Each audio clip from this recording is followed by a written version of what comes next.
Hi everybody, welcome to my channel, Semi Homestead. I am excited to talk to you about seeds. I have a lot of them. I am growing zone 7B, which my first frost date is November the 15th, and my last frost date is April the 15th. And that's based off of me going through Google. I'm pretty sure if I'm off, I will be corrected. With that being said, I live 10 to 15 minutes outside of Nashville, Tennessee. I live in the city, so my property is less than an acre, and I don't have a lot of growing room. So with that being said, let me show you what I'm going to grow. Over the years, I have learned what to grow and what not to grow, what works best for me, what doesn't work best for me. A lot of your box stores have their seeds out already, and it's so hard not to go crazy and buy a whole bunch of different seeds. But take it from me, I did that, and I spent more money and wasted more time doing that than actually researching and knowing what works best for me. For instance, peanuts. I thought it would be amazing to grow peanuts. It didn't work out because cost efficient, they were expensive to buy, and the harvest you got off of them was not a lot. One, no one in my house really ate peanuts. Two, the squirrels wouldn't quit eating them, and I can just go buy a bag of peanuts for little to nothing. So yes, same with corn. Corn is one of those things I will not be growing. I don't have enough land to grow corn, and to feed a family of 5, you need a good space to grow corn. So that's one vegetable I will not be growing. But I am very blessed to have an Amish country right up the road. I say right up the road, it's an hour from me. But they have a lot of fresh vegetables and a lot of good varieties for very inexpensive. Last year, I struggled with cabbage and peppers, so I went there and I was able to get enough vegetables for a decent price to be able to can and preserve for later, for winter and stuff. But let me show you. So people do grow either, you can grow spring vegetables, fall vegetables, which are called frost hardy vegetables. Some people use the summer to grow summer vegetables, which are tomatoes, peppers, cucumbers, green beans, pumpkin, squash, all your basic summer hot thriving plants. This year, I will be starting some seeds indoors and some seeds outdoors. The varieties I've picked is what we eat and we benefit the most out of. As you will see through my seeds, some have came from the dollar store, some have came from Lowe's, Home Depot, Walmart, Baker's Creek. I mostly stock up on my seeds at the end of the year when they go on clearance because you get a really good price for your seeds. So if you don't know this, the information you need for your seeds is on the packet, or you can use Google. It doesn't really matter. I don't know this stuff off the top of my head. If I need to know something, I will Google it, and I would probably... On your seed package, as you can see, this is cabbage. Up here, it has say vegetable, or you can buy organic. I have both. Let me show you. I have both. I don't really care if it's vegetable or organic. Sometimes the regular packets of seeds are less inexpensive than organic. There probably is a difference based on how they're grown. You know, organic seeds are grown without pesticides, what they say, and then regular seeds are grown probably with chemicals, or I don't know. I don't really care. When I do gardening, I do use neem oil and things that are close to being organic, but other than that, I don't really care. I just pick up seeds and what I like to grow. Anyways, so cabbage. I have 214 days of growing between my frost dates. Cabbage is a cold hardy vegetable. It takes 63 days to harvest. So the time you plant it to the time it grows, it takes 63 days.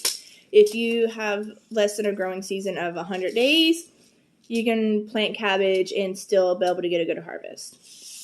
With me having 214 days, I'll be able to plant 2 rounds of cabbage. I'll plant it in the spring, and then I'll plant it later in the fall, and it will go into the colder months like November and December. So I'll be able to plant cabbage twice. On the back, I don't know if you can see that, but it's a map, and you find your state, and you match the color up, and it tells you when you can sow these outdoors. If you read the package, it says sow indoors 4 to 6 weeks before your last frost date, and that's what a lot of people do to get a jump start on this growing season.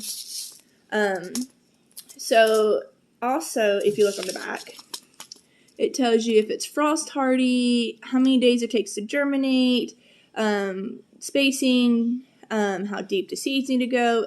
All your information's on the packet. If you need to know more in detail, you can always Google it.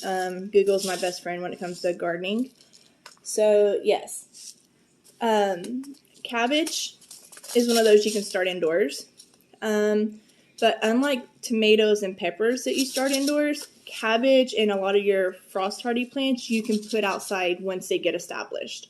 They can withstand really, really cold weather. If you do have a freeze or a frost coming, you can cover the plants up and then it will preserve them to where they won't die.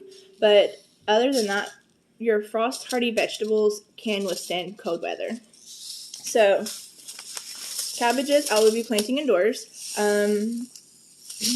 We mostly use cabbage for sauerkraut. We do eat fresh cabbage here and there, but with it only being a couple of us that eats cabbage, I don't grow a lot of it for fresh eating. I still have a lot of sauerkraut left over from last year's harvest. Well, I say harvest, but I have a lot of sauerkraut left over from where I bought the cabbage at the Amish country. So I won't be planting a lot of cabbage this year. I'll probably just plant a packet, probably like half a packet of cabbage seeds, just to have a couple of fresh heads of cabbage, or to fill in the sauerkraut for canning. And then in the fall, depending on what my sauerkraut looks like, I'll probably plant the other half of the packet, just to make sure we have sauerkraut for preserves, or for fall and winter, because we do like sauerkraut. So yes, that's what we'll be doing with cabbage. You can go through cabbage or any of your vegetables. Some have 63 days to harvest. Some have 60 days to harvest. You pick what works best for you. What works best for your growing zone. What works best for your preserving. You pick what works for you.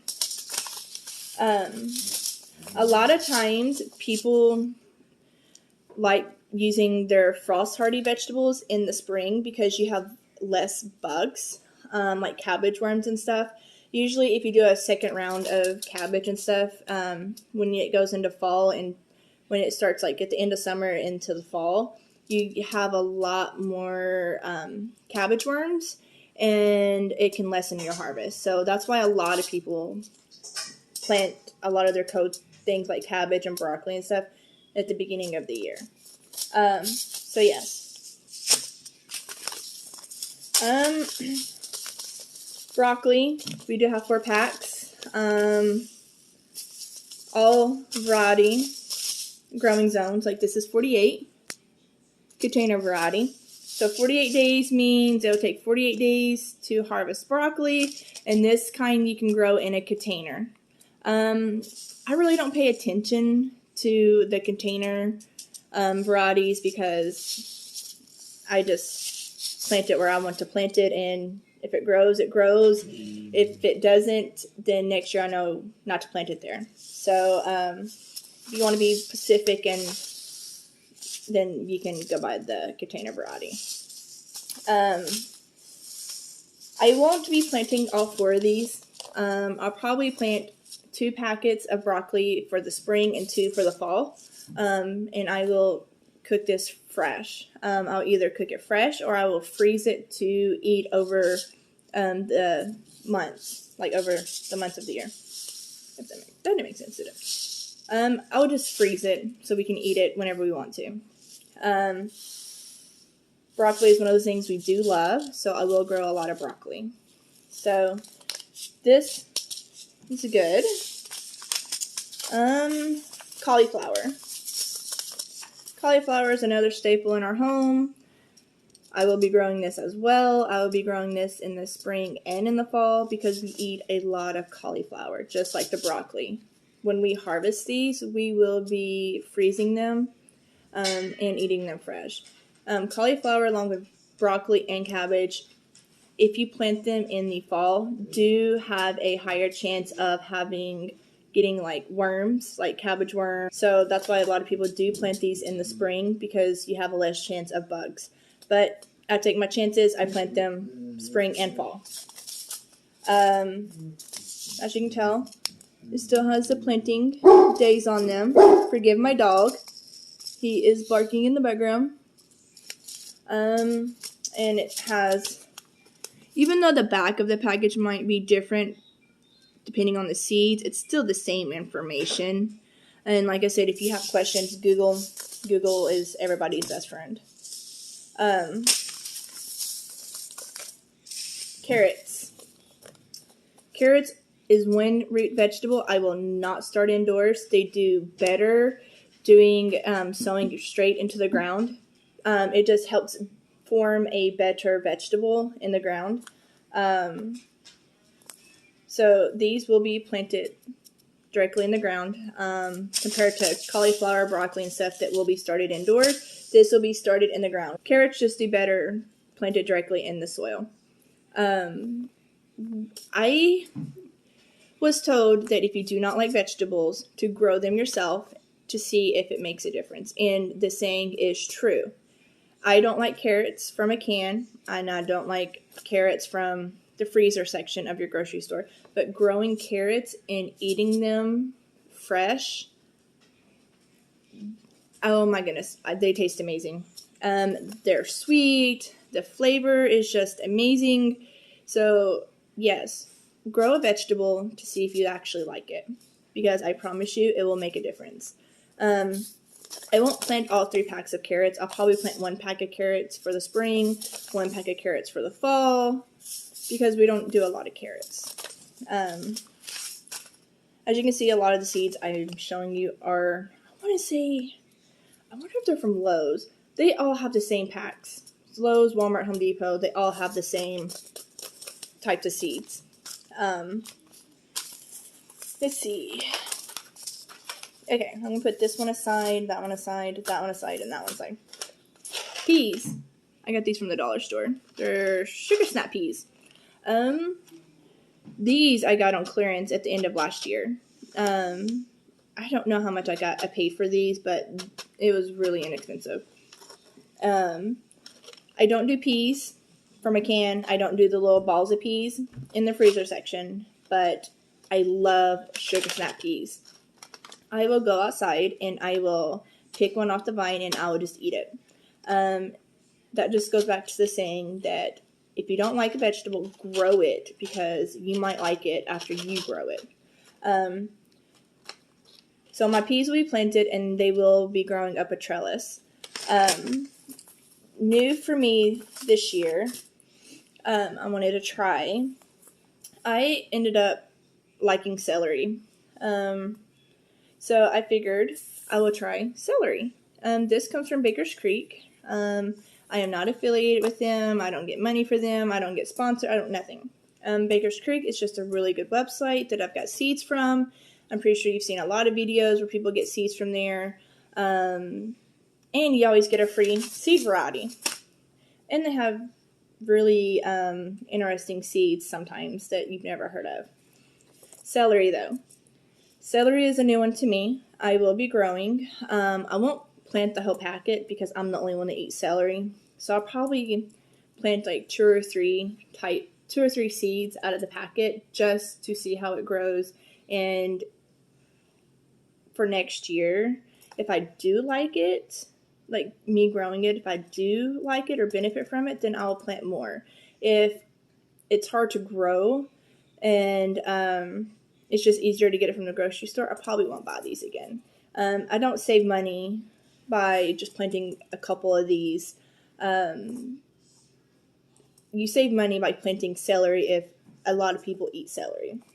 If it's just you, sometimes it's more cost efficient for you to go to the grocery store and buy it yourself. And two, you'll save space for planting something else that you really, really like. Baker's Creek, same information you get on the back. Germination dates, harvest, frost hardy, depth of the seeds, and they also have information on the back of the flavoring of what it tastes like, when you should sow it into the ground, just a lot of good information. Or you can just Google it. Another new one I found interesting was spinach strawberry.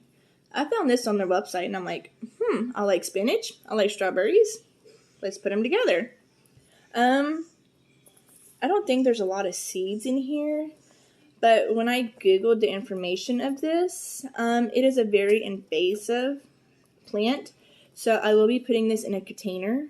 Invasive means one, it can reseed itself, or two, it can come back like mint and just overtake the beds, and you won't have any space.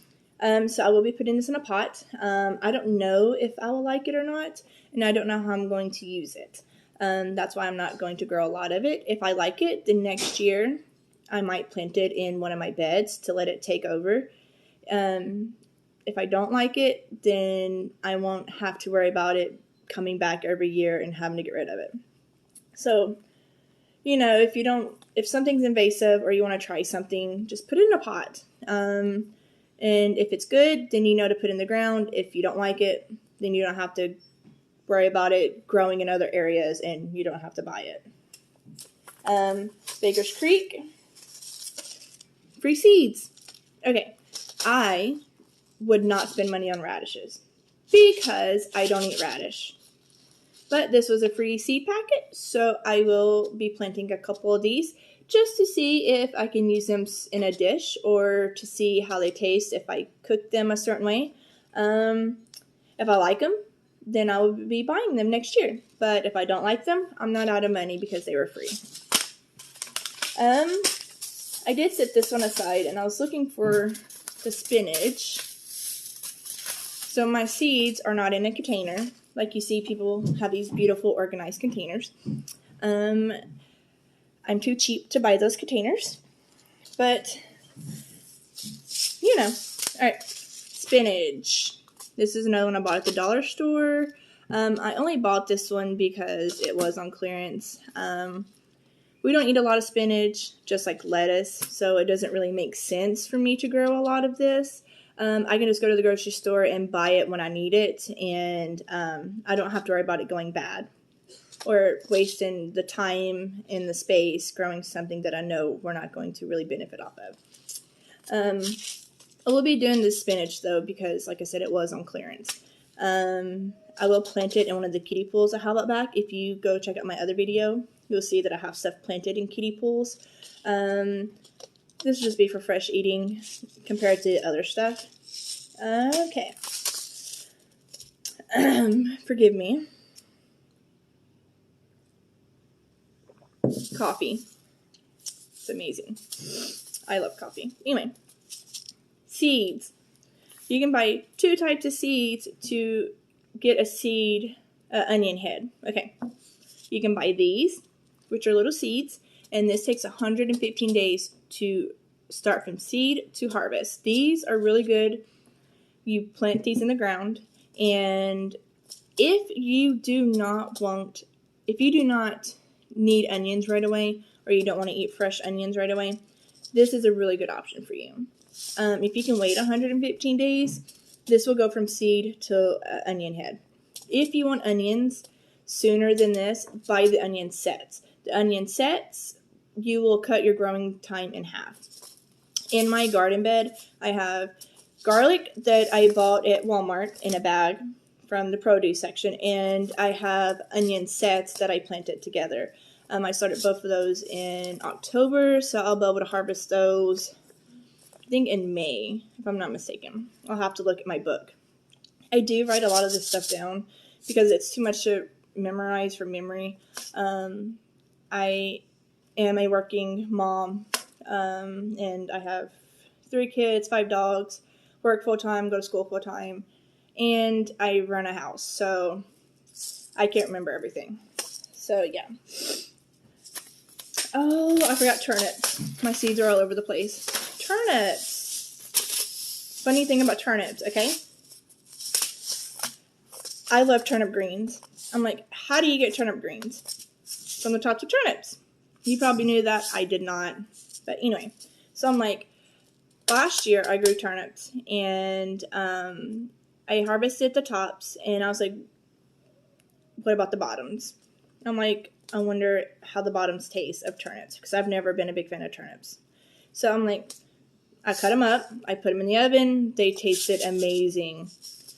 So turnips is one of those crops too that you have to plant it yourself to see if you like it better. I do use the tops and the bottoms. I will only be planting 1 pack of these, only because we like turnips, but they're not like, oh, turnips. They're not our like big go-to type vegetable. These will also benefit from being directly sowed into the ground. Like I said, a lot of your root vegetables need to be put into the ground. They do so much better than starting them in a seed starter pot and then transplanting them to the ground. You can do that, but you get a better harvest by just putting them in the ground. And it takes 50 days, so it doesn't take long for them to grow. But too, when I've grown paste tomatoes, like Roma tomatoes, they end up getting like sick. Like they end up with the I can't think of it off the top of my head. Rot at the bottom of it. There is a name for it, but I can't think of it right now. I'm pretty sure someone's going to correct me in the comments. But these are just really are going to work better for me than the other varieties that are out there. If you've never grown certain types of tomatoes, please grow them. You don't have to grow a lot of them, but at least try them out. You don't never know how well something works for you until you have grown it. If it works, then you can grow it the year after. If it doesn't work, then you don't have to regrow it. It's just whatever works best for you. And to find that out, you need to just grow a variety of things just to see. 4 years from a bunch of types of tomatoes, we've narrowed it down to this type. So yes, I do like cherry tomatoes. I have a yellow pear, cherry large, and then a sweetheart cherry. The only thing about cherry tomatoes is you can overplant these, and you do get a lot of harvest off of these cherry tomatoes. I probably won't plant all, like the whole pack. I'll probably plant like half of each pack. But you can use these as in canning.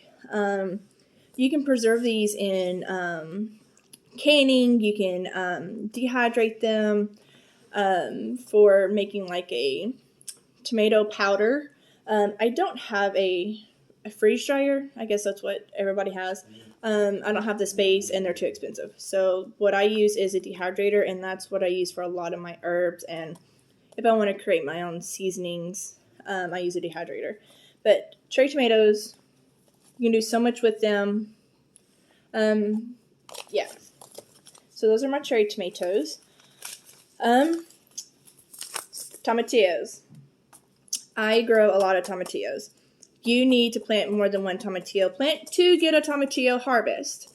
The only thing about tomatillos is when they grow, you do not want to plant them beside like regular tomato plants or other things, because when they grow, they shoot out long stems compared to a regular tomato plant that grows up and you can stake it. Tomatillo plants, you cannot really stake them. It's really hard. So these take up a lot of area.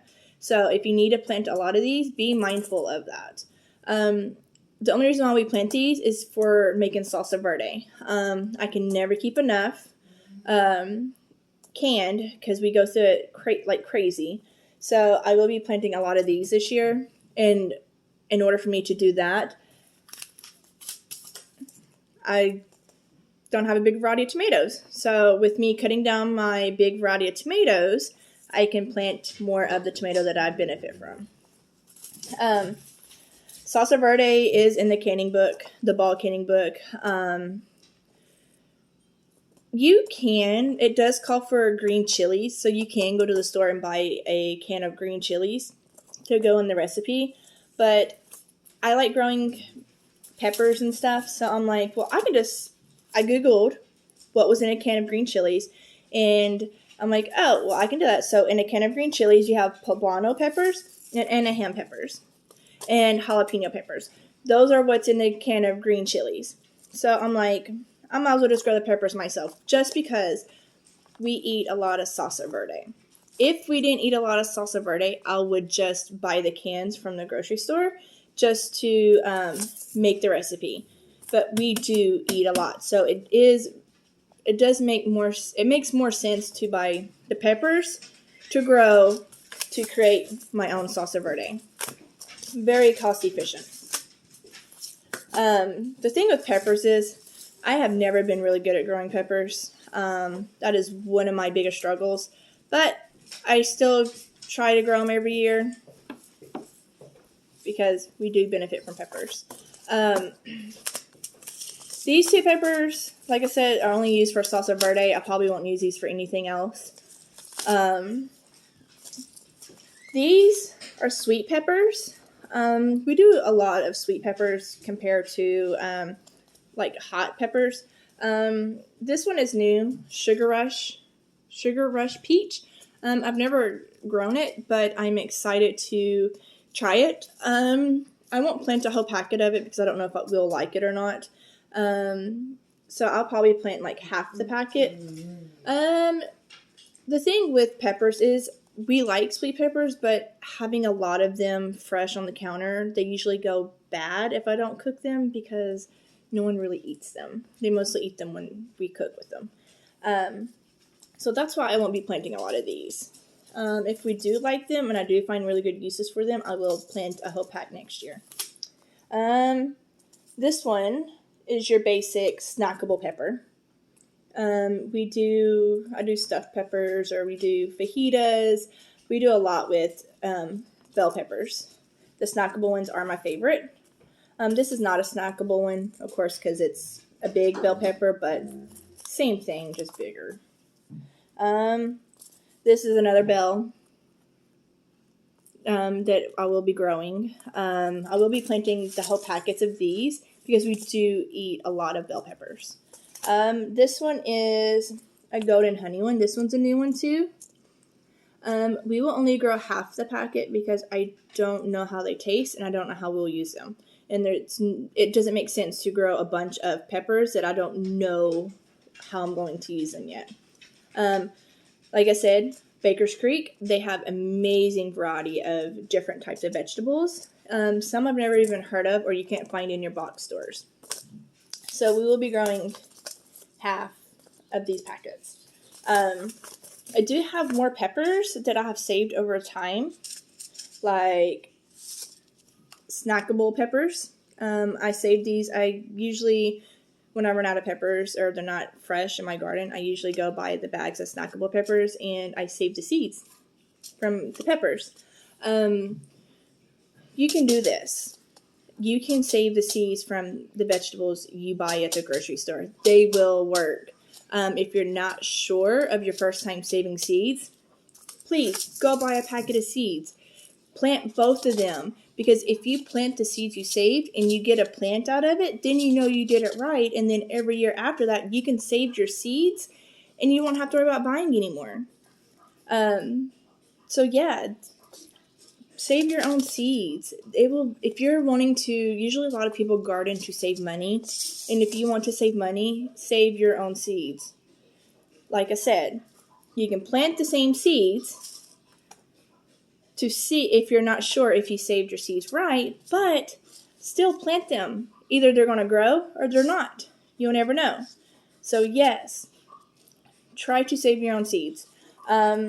This is, like I said, the snackable bell peppers. I got more poblano peppers. These poblano peppers came from the peppers from last year. Jalapeno peppers. These came from the jalapenos we canned last year. And then some more snackable peppers. I do put their names on them. I have them in envelopes because I didn't have anything to store the saved seeds in. And all I had was a box of envelopes. And I'm like, why not? They can't get out because they're sealed. And I store them like I store the regular seeds. So yes, those are my varieties of peppers. I will be saving seeds from all of my peppers for next year because I am comfortable with saving my own seeds. So yeah. All right, now that we covered our frost hardy vegetables, let's move into our summer loving seeds or our summer loving vegetables. Okay, so biggest thing people grow in the summer, tomatoes. You do start these indoors, so you can harvest from the tomatoes sooner than later. But if you do not have the resources, if you do not have the space, you can direct sow these in the ground. You just won't get the tomatoes as soon as possible. But you can direct sow all these vegetables if you want to. Every year we have had a big variety of tomatoes. I've been beefsteak tomatoes, like the purple Cherokee tomatoes, Roma tomatoes. We've had a lot of tomatoes. I've spent more time with tomatoes having to throw them away because, one, I planted too many tomatoes in one space. Two, the kind I was growing just wasn't suited for my space. Three, I really couldn't benefit from some of the tomatoes I was growing. So I had to think, we don't do a lot of fresh tomatoes. We mostly grow tomatoes for canning, for spaghetti sauce, tomatoes, not pasta sauce, but tomato paste, stuff like that. So I really had to look at what variety would benefit me more. Two, in your canning books, it talks about you need like 50 to 60 pounds of tomatoes to do a certain recipe, and I don't have space for that. So I just figured growing certain types of tomatoes, I'll be able to get the amount that I need. It won't take up that much space, and it would just work for me. So I do these. I don't know if you can see that or not. They are not too small, but they're not too big. So I can plant a lot of these, and I'll be able to harvest them, and I'll still have, they'll still be a good size to use for canning, and they will still produce enough to be able to can, but I don't have to worry about them being too heavy like your purple Cherokees or your beefsteaks, to where you have to stake them up because the tomatoes get so big and heavy. I don't have to worry about any of that. So I'm looking for, these should be easy to grow this year. I will get one more packet of these. Some people say that Roma tomatoes are really good tomatoes for tomato paste, tomato sauce. But Roma tomatoes, I find, are really, really hard for me to grow because, one, you don't get a lot for the plant. But two, it doesn't bother me to try to test the limits of seeds. So I did try to grow these in a greenhouse one year, and I didn't get any pollinators in the greenhouse because it stayed closed. So it wasn't very good at growing cucumbers. Another one we grow is watermelon. I do a certain variety because I don't have a lot of space, and I'm not going to grow big Crimson Tide watermelons and stuff like that. Sugar baby watermelons are really good because they don't get that big. And I only plant a couple of seeds from watermelons because one, the space is too small, and two, I only need a couple of watermelons. I don't need a big harvest of them. So follow me because I do grow the watermelons up a trellis, and it's amazing at what types of vegetables you can make climb up a trellis that aren't meant to climb up. So yes, green beans. Green beans are two types. You got bush, and then you got a vining type. The bush type just makes a bush, and for you just to pick the green beans off of. Then you have the type that go up a trellis. I think these are bush beans. Both are really good, just depends on your space. Bush beans are really good container beans. You can grow them in a container because they don't have to climb anything. So if you want green beans and you want to grow them in a pot, bush beans are the way to go. If you're going to put them in a garden bed to go up a trellis, then you can do the green beans that way. New this year, we don't do a lot of squash, but I'm excited to try it. If I'm going to introduce a new vegetable to my cooking palette, I want it to be sweet because I like sweet things. So this year we're going to be trying spaghetti squash, and we're going to be trying, this one says honey nut squash, so I'm hoping that it's sweet. Like the name, when I read the taste of it, it did say it was sweet. And then this is squash, even though it's a pumpkin. It is a sugar pie, so I'm hoping that we'll be able to benefit from these. And then this one, which is just a regular pumpkin. I will not be planting a lot of these because I don't know if I like them or not. I'll probably plant like 2 or 3 seeds out of the packet. If we like it, then I'll plant more. I will be able to plant these twice because I have a big enough growing season. So if I like them, I will plant more. If I don't like them, then I will not be planting more of them. But it doesn't make sense to plant a whole pack of seeds of something that I don't know if I'm going to like or not. It just takes up time, it just takes up space, and it's just a waste of money. This I'm excited about because I'm wanting to make pumpkin pie. And I just feel like I want to test my palette of cooking with pumpkin, fresh pumpkin. So I'm really excited for these. I won't be planting a lot of these because of my space. I'll probably plant like 1 or 2 seeds just because, believe it or not, pumpkin vines or squash vines like this need a lot of space. They have huge leaves and take up a lot of space. So if you do not have a big space, do not try to plant a whole pack of pumpkin. I mean, if you want to, by all means, go ahead. But from experience, I'm only going to be planting 2 of these. And then this. I don't have little kids, so I'm not going to grow jack-o'-lantern pumpkins. It just doesn't make sense. So I'm just going to grow these regular small pumpkins.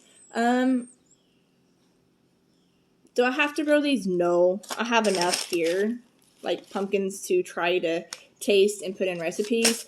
But, you know, if I plant 1 or 2 of these seeds, we might have small pumpkins for decorations, or I can see the difference between the pumpkins. Because they are 2 different types, so I can see the different tastes and textures of both pumpkins. So I'm excited to explore those options.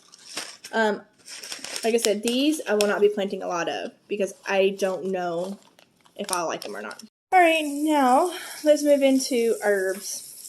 I do a lot of medicinal herbs and a lot of herbs you cook in the kitchen. My medicinal herbs, I do like the special medicinal herbs like St. John's wort and stuff. I do base these out of a book. I did get like 2 or 3 books that talk about how you create your own medicinal herb, like your own medicinal medicine.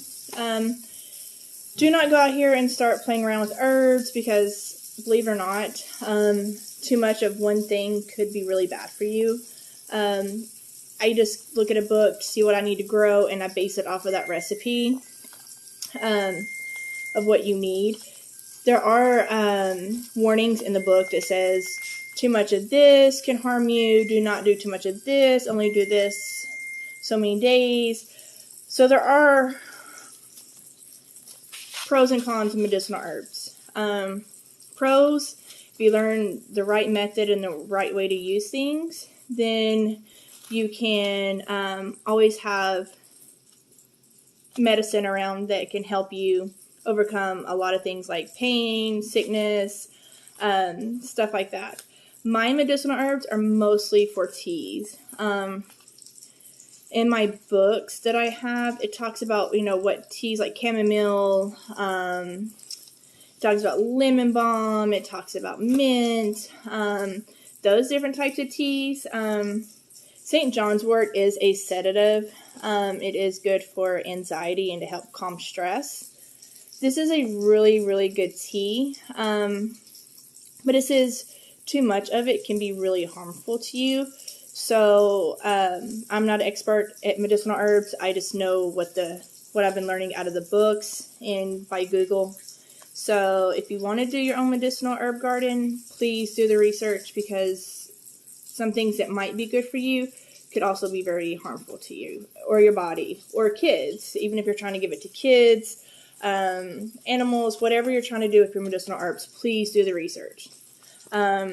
I only buy medicinal herbs that I'm comfortable with, and I know about, like your basic lemon balm. Lemon balm is really good for you. You can put it in a lotion, like a salve for like different types of skin issues. I don't know off the top of my head. I'll have to get the book and look in it. But lemon balm is really safe to use. Buckwheat. I'm not too familiar with buckwheat. I have done research on it, and that's why I bought it.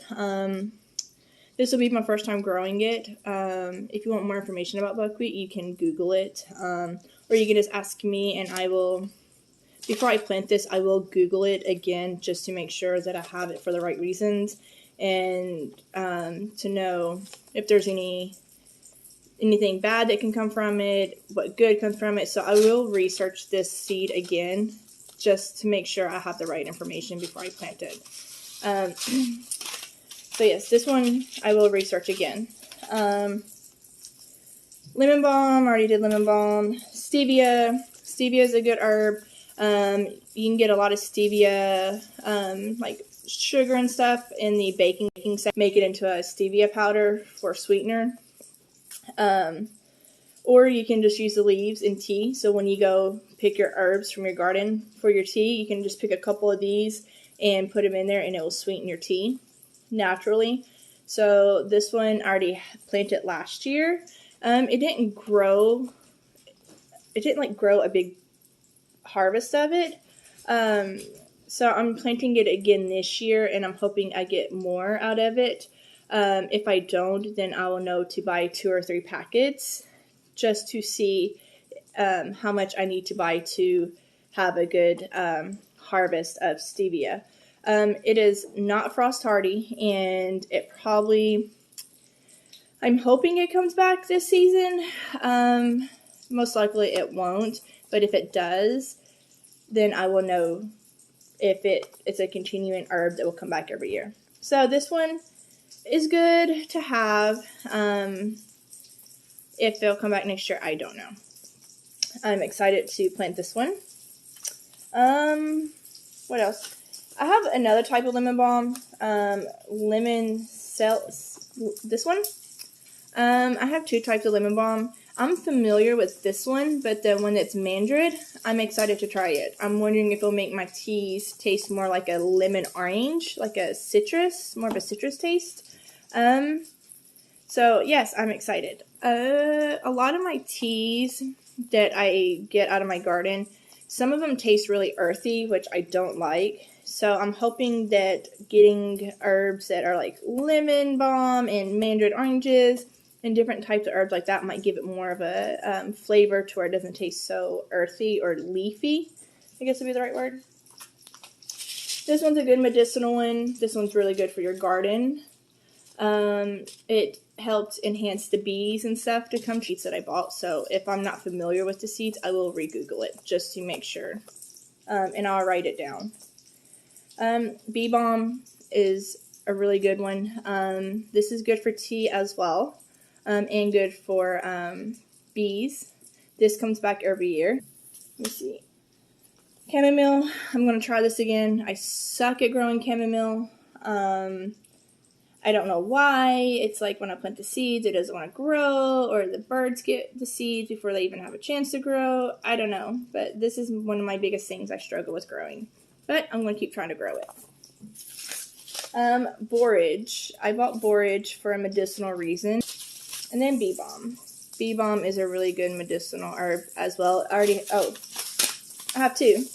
The colors are really beautiful, and I'm hoping to make my beds a lot prettier this year. That is my goal, is to introduce more flowers to them to bring more color. And also, if I'm going to introduce my beds to prettier, if I'm going to make my beds more pretty with color, I'd rather use it with plants that I will be able to harvest or use.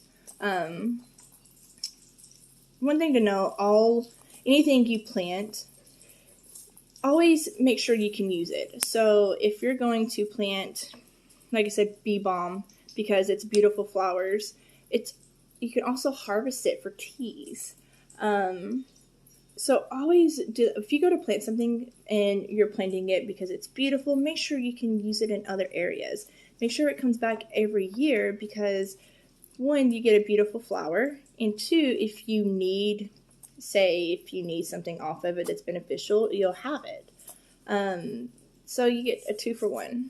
So yes, those are my herbs. Like I said, the ones that will be my first time growing this year, I will be Googling more about, just to make sure that I have the right information for them.